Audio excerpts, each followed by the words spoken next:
Today I'm going to teach you how to do my 5 most used embroidery stitches.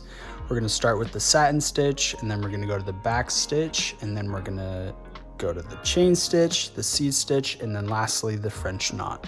Hope you enjoy. So we're going to start by bringing the needle up through the beginning of the first or the top line all the way until you reach the knot. And then you're going to go to the front of the second line on the bottom to create a, what would this be? Like a 1/4 inch stitch. And then you're going to, from the bottom, go right next to the stitch that you just made on the top line. Pull it through, go right next to the stitch that you made on the bottom line. So they're right next to each other. Again, you're gonna go right next to the stitch that you just made on the top line. Up, pull it through, right next to the stitch that you made on the bottom line. And this creates the satin stitch.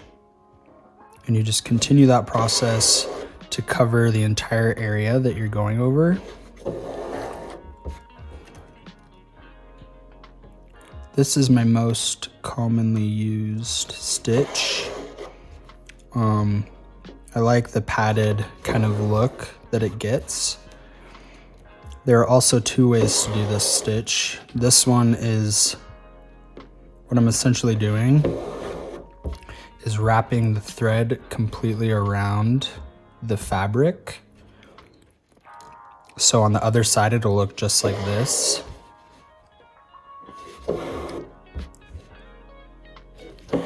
And some people may say that it's a waste of thread. I see it more as this is a lot more sturdy when you're wrapping it rather than going side to side. Later I will show you how to do this side to side if you don't have a lot of extra thread to spare. Make sure that when you're doing it, the lines are very close to each other so you don't see any white or whatever color fabric is underneath. It makes it look nice and clean.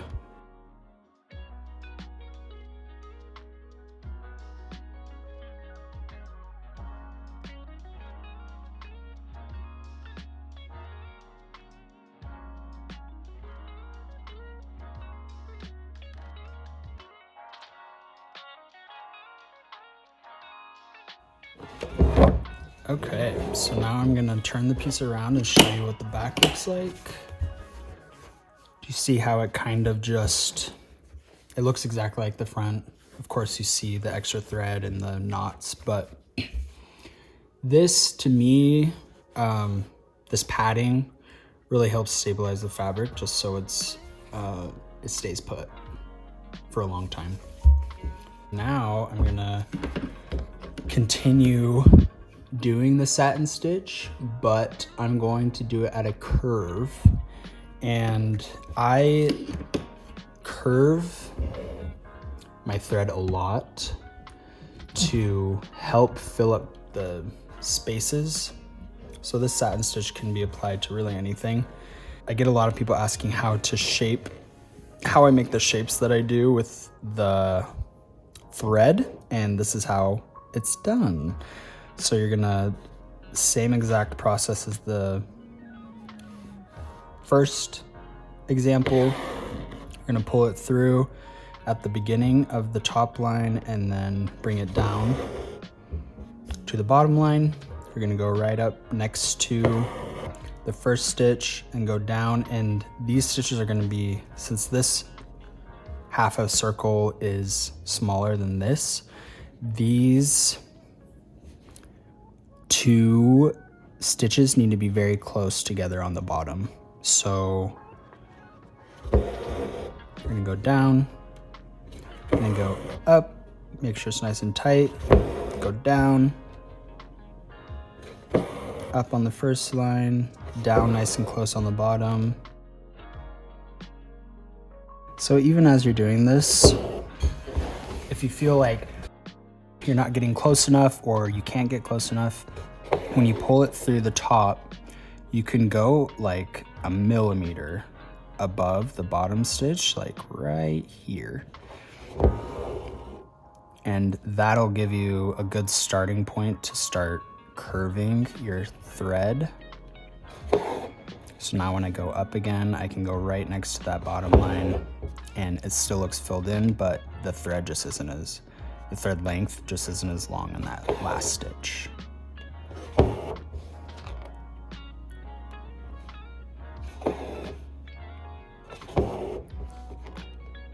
Again, I'm gonna go like a millimeter in, do another stitch on the top, right next to the one on the bottom to help me with the curve. I'm gonna do it again, millimeter, pull down.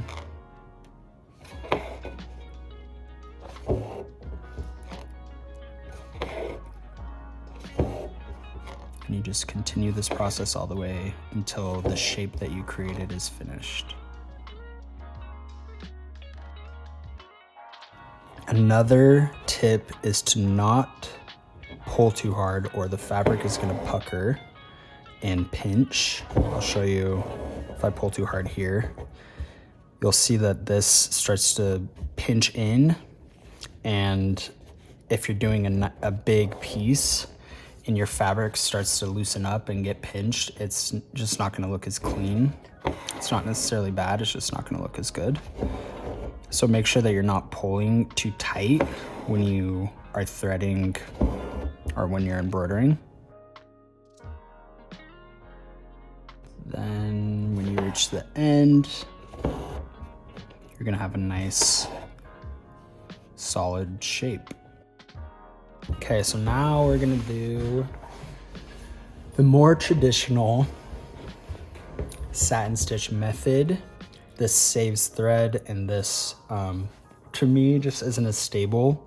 It's harder to get these, this thread as tight when you do it this way, but so you're first gonna go to pull it through the top line, bring it down to the bottom, and instead of going up this top line again, you're gonna go right next to the stitch that you just made on the bottom, pull it up, and go right next to the stitch on the top, pull it through, right next to the stitch on the top, pull it through, right next to the stitch on the bottom. And this creates the same effect, saves you thread, but again, it's just not, for me, it's just not as stable as fully wrapping the fabric. And I'll show you the back of this once we finish, so you can see the difference between the padded thread on top and then the side to sides on the bottom. But on the front, it gives it's the exact same effect.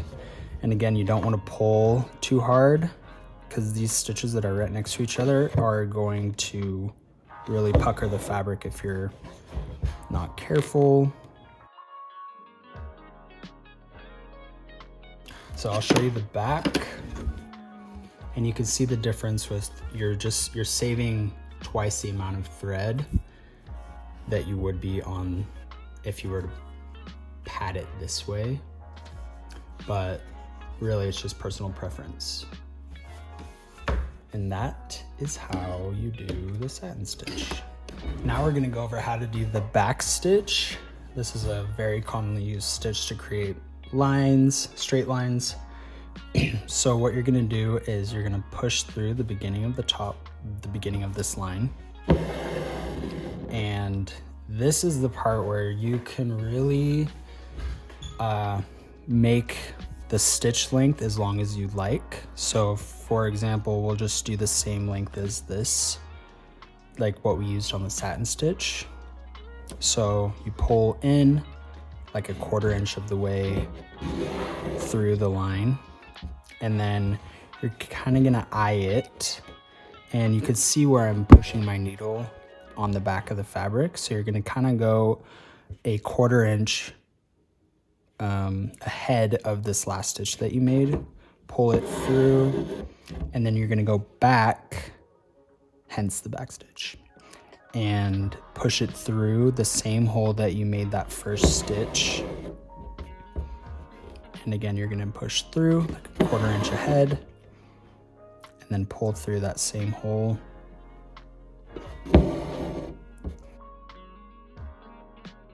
And this could be used for really anything. It's a very simple stitch, and it's effective in creating straight lines. And you're gonna finish it off. And with this stitch, you can create curves, circles, you can create faces, you can do really anything you want, and gives it that nice straight look. You are gonna get these little indents of where you pushed the thread through. So now we're gonna go to the bottom, and I'm gonna shorten this thread length and show you what it would look like if they were closer together. Personally, I think that it creates a tighter, more clean look, but again, it's personal preference. You can make them 3 inches long, you can make them 1/4 inch, you can make them 1 inch, whatever you want. So I'm gonna copy this and go ahead of this stitch as much as for the same length. Push up, go through that same hole, go ahead, push up, go through that same hole, and see how these stitches are a lot smaller than those. You can see the closer that you get together, the cleaner the line looks. And even if you really wanted to, you could go even smaller. It just gets more difficult to see like where you're pushing the needle in. Maybe if you had a thin enough needle, but if you could see the stitch length can be anything you want. You just want to make sure that you're creating the same length stitch every time, or it's just going to look messy. But you can see how this looks even cleaner than this because of how close how small the stitches are. And the closer you get, really, the less you can see the holes where you push the thread in. So that's something to consider as well as you're practicing the back stitch. And then since I have extra thread, I'll show you what it's like with longer length thread. So if you wanted to do like an inch long back stitch, go 1 inch ahead, pull it back through, kind of do a brickwork pattern, and that's how you do the back stitch.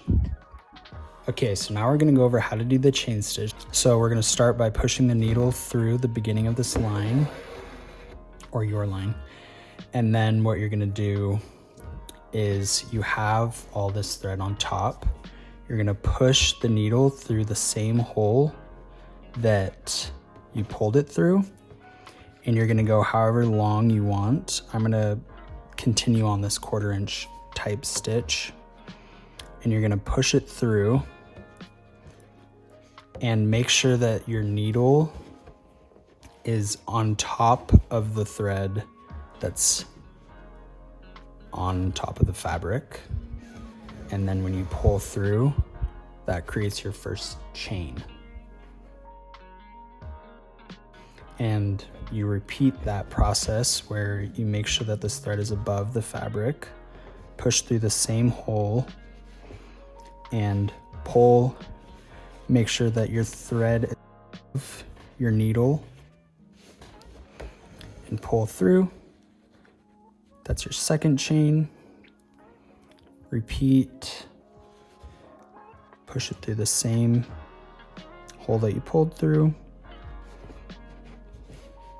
Make sure that your thread is underneath your needle.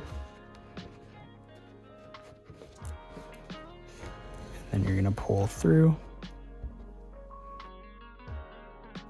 So these loops are essentially floating.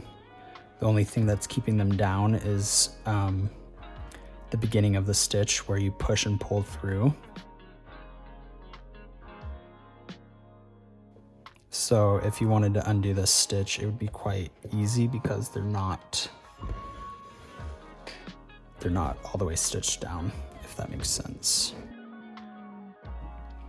And there you have your chain stitch. And to end it, you take your thread, make sure it's above this last loop that you made. If you can see, it's loose. And you push through as close as you can and pull it nice and tight, and that'll finish off your chain stitch. And this isn't going anywhere unless you snip the end of this. So the chain stitch is kind of like the back stitch, it just has more of an interesting feel, and you can create any shapes with this, like a curve, and we're gonna do that right now. So make sure that your thread is kind of looped on the top of the fabric. Follow that line, push your needle through, and you have your first chain. And you just repeat the process until you got what you came for.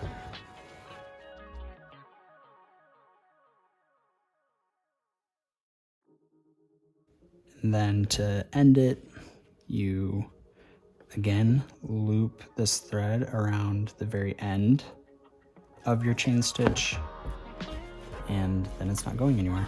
And that's how you curve your chain stitch. Okay, this is how you do the seed stitch. This is the most simple stitch in my opinion. And you're first gonna create it by drawing out little lines. I freehand it because I don't necessarily need the lines for this stitch, but all it is you pull through and push the needle in wherever you made the line, and you have your first seed stitch. Super simple, but this can create a really cool effect if you have the patience and you want to do a million seed stitches. And with the seed stitches, you can layer them to create more of a circle shape, I guess. So we're gonna do the same stitch just up and down instead of side to side, right over the top stitch, and that creates like this little circle look. And you just can go at your heart's desire, or you can draw it out and have a plan. You can make them more sporadic to look like someone just threw a bunch of seeds on your piece. So you also want to make sure that you're not pulling too hard, kind of like what I did right here. So I just put this stitch in. If I do one right here and pull it through, it's gonna pucker the fabric like that. So you want to make sure that you're not pulling too hard or it's gonna look messy. And when you're finished, snip the back, and that's how you do the seed stitch. Okay, now the last embroidery technique that I'm going to teach you is the French knot. This is a very popular embroidery technique, and it's super cute. And it might be a little difficult in the beginning, but it just takes practice. So you push the needle through, pull it all the way until you get the desired length. I have my thread tied at the end, so the thread isn't going to be pushing through. And then what you're going to do is pull the bottom half of your thread, take your needle right towards the bottom, and you're going to wrap 2 to 3 times, and you're going to go through the same hole that it originally pushed through. And when you pull it through, the thread's going to be wrapped, and it just creates a cute little knot. Again, you're going to push through. Make sure that this is nice and tight. wrap your needle like 2 to 3 times, push down in the same hole that you pushed through, pull the thread through, and you got your French knot. It creates that kind of knotted, it looks like a little baby rose. Push through, make sure it's nice and tight. Wrap the thread 3 times, still pulling on this until the thread is all the way through, or it's just gonna come undone.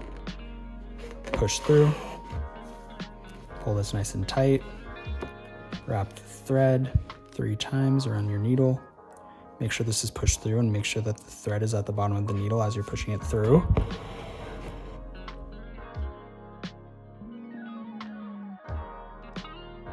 So an easy way to keep the thread nice and tight is just pushing down right here as you're pulling the needle through. So as soon as you get the hang of it, it goes quite quickly. Wrap.